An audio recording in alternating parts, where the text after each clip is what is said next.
So let's take a look at some of these more advanced cases of factoring sum and difference of cubed. Okay, so what makes this more advanced than the previous video is that I started off with a coefficient other than 1. Okay, so it has an 8. But the truth is you just do the same thing. So what is this going to equal to? Well, what's the cube root of 8? 2, because 2 times 2 times 2 is 8. What's the cube root of 8 cubed? 8. Next we go to 125, so what is the cube root of 125? 5, because 5 times 5 times 5 is 125.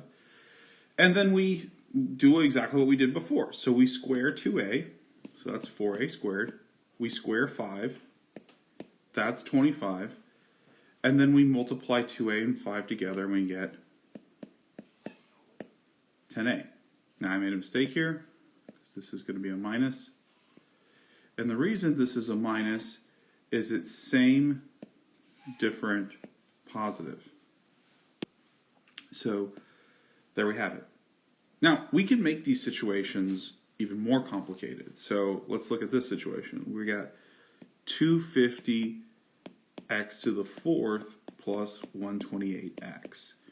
Now, why is the situation more complicated? Well, for one, if you try to take the cube root of this, you're going to have a problem because it's x to the fourth, and also you can't take the cube root of 250. There's no perfect cube root of 250, so that's not going to work. So what do we do instead? Well, there's nothing to say we still can't just factor. So we're going to look at 250 and 128, and we're going to say, hey, what can I factor out of them? Well, I'm not going to think too hard on this. I'm going to say they're both even, so I can take out a 2. And then I'm going to look at x to the fourth and x, and I'm going to say, well, how many of those can I take out? Well, they both share an x in common, so I'm going to factor out an x. So what am I left with? Well, what's 250 divided by 2? Well, that's 125. If that's not clear, ask yourself if you got, what's 200 divided by 2? That's 100, and what's 50 divided by 2? That's 25. So we're going to be left with 125x cubed, because x to the fourth divided by x is x cubed. And then what's 128 divided by 2? That's 64. Again, because we factored out an x, the x is now on the outside, there's no longer an x. If you have any doubts, distribute 2x back in here and back in here, and you will see you will end up back to the original problem. So I've done nothing wrong here. All right. So I'm going to rewrite this, 2x times 125x cubed plus 64. Now with 125x cubed plus 64, I can clearly break that down. So I'm going to go ahead and do that. Because the cube root of 125 is 5. The cube root of x cubed is x. The cube root of 64 is 8. Okay? And then we go to the others. We continue. We go to the other side. 5x squared is 25x squared.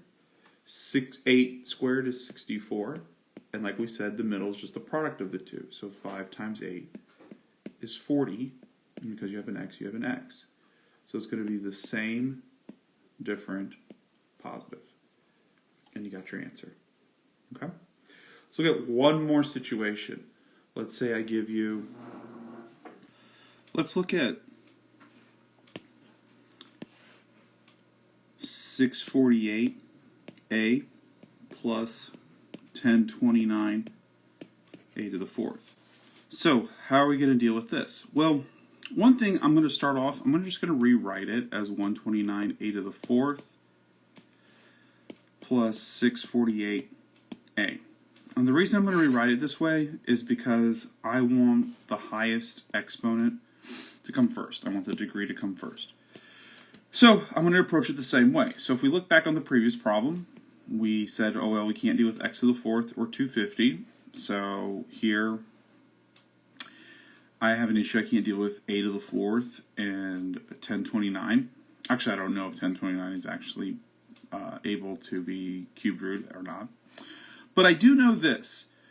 I do know that there is a rule that says if I add the digits, so 1 plus 0 plus 2 plus 9, if the sum of that, which is 12, is divisible by 3, so is this number.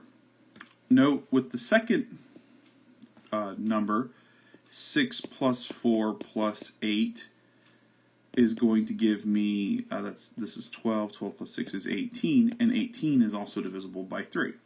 So I do know, I don't know exactly what it's equal to, but I do know both of these numbers are divisible by 3. So at the bare minimum, I'm going to go ahead and factor out a 3 and then an a. An a because this is a to the fourth and this is a. So very similar to the previous question. This is x to the fourth and x. We factor out an x.